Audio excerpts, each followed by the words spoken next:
दोस्तों, हिंदुस्तान में बेरोजगारी बढ़ी हुई है और इंटरनेशनल लेबर ऑर्गेनाइजेशन की रिपोर्ट के मुताबिक 19.5 करोड़ लोग डेली वेजर हैं, यानी डेली कमाते हैं और उसको खर्च करते हैं। ये वो लोग हैं जो मजदूरी करते हैं, कभी कूली का काम करते हैं और कभी रिक्शा वगैरह चलाकर अपनी और अपने फैमिली के नीड को पूरा करते हैं। अक्सर इनमें ऐसे भी हैं जो किसी रोड के साइड पर हर रोज़ ठेला लगाते हैं और कुछ ऐसे भी हैं जो रेंटल स्टॉल में अपनी प्रोडक्ट को सेल करते हैं।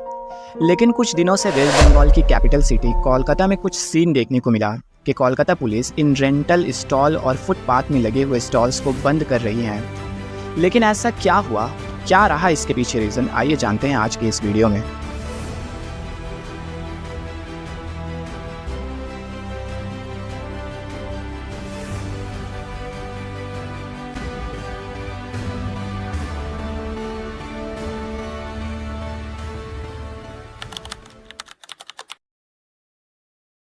वेस्ट बंगाल में मौजूद कोलकाता सिटी शुरू से ही बिजनेस का हब रहा है। यहाँ कुछ मार्केट ऐसे हैं जो काफ़ी फेमस हैं। एस्प्लैनेड में मौजूद न्यू मार्केट और एमजी मेट्रो के करीब बसा हुआ बड़ा बाजार और इसके अलावा कई मार्केट हैं जो कोलकाता के टॉप बिजनेस हब हैं। इन मार्केट्स में हज़ारों ऐसे लोग हैं जो फुटपाथ के रेंटल स्टॉल या अपनी बाप दादा के छोड़े हुए स्टॉल में कुछ प्रोडक्ट्स बेचते हैं। यहाँ का बिजनेस मॉडल बड़ा यूनिक है। किसी रोज़ एक शख्स आता है और फुटपाथ पर खड़े होकर कुछ सामान बेचता है। कुछ साल तक वो सामान बेचता ही रहता है और आहिस्ता आहिस्ता वहाँ एक इल्लीगल तरीके से स्टॉल बना लेता है। फिर कुछ लोग ऑब्जेक्शन करते हैं तो उनके लिए मंथली कुछ फिक्स्ड कर देता है। इस तरह से फुटपाथ सिस्टम चलता है। कब्जा करने वाला या तो खुद कोई प्रोडक्ट बेचता है या तो उसे हाई रेंट पे लगा देता है। गलती इल्लीगल तौर से स्टॉल बनाने वाले की तो है, लेकिन यहाँ बड़ी गलती सरकार की भी है। वो अगर इतना लूज ना होती इस मामले को लेकर और कोलकाता पुलिस शुरू से इन फुटपाथ पे इल्लीगल स्टॉल को बनने से रोकती तो आज इन्हें तोड़ना ना पड़ता। और बंगाल की बात करें तो यहाँ सबसे बड़ी प्रॉब्लम एम्प्लॉयमेंट की है। यहाँ जॉब वैकेंसीज तो बहुत कम आती हैं, लेकिन एग्ज़ाम्स के पेपर ज़्यादा लीक होते हैं। पेपर लीक होने से कुछ लोग केस कर देते हैं, जिससे 2016 में एग्ज़ाम देने वालों को 2022 में जॉब मिलता है।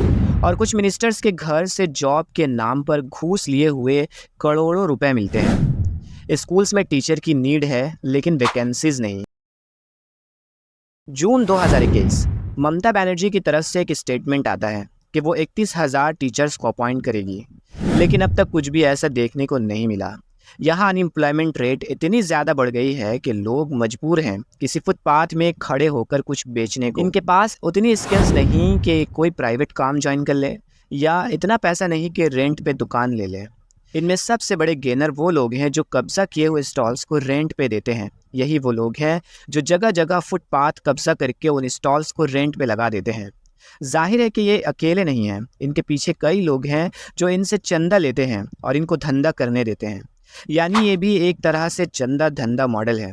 दोस्तों देखिए, बात फुटपाथ तक थी तो ठीक थी, लेकिन अब इन लोगों ने रोड पर भी कब्जा करना शुरू कर दिया, जिससे रोड इतनी तंग हो गई कि गाड़ियों का आना जाना मुश्किल हो गया। इस हाल को देखते हुए कोलकाता पुलिस थोड़ी एक्टिव हुई और फुटपाथ के स्टॉल्स को हटाना शुरू कर दिया, जिससे कई लोग बेरोजगार हो गए और अपनी आमदनी के सोर्सेस खो बैठे। अब सवाल ये उठता है कि इतने बेरोज़गार लोगों के लिए सरकार क्या करेगी? क्या उन्हें कोई नया अपॉर्चुनिटी प्रोवाइड कराएगी या उन्हें ऐसे ही छोड़ देगी? हमें सरकार के फैसले का इंतज़ार है। तब तक के लिए बने रहिए हमारे साथ। जय हिंद।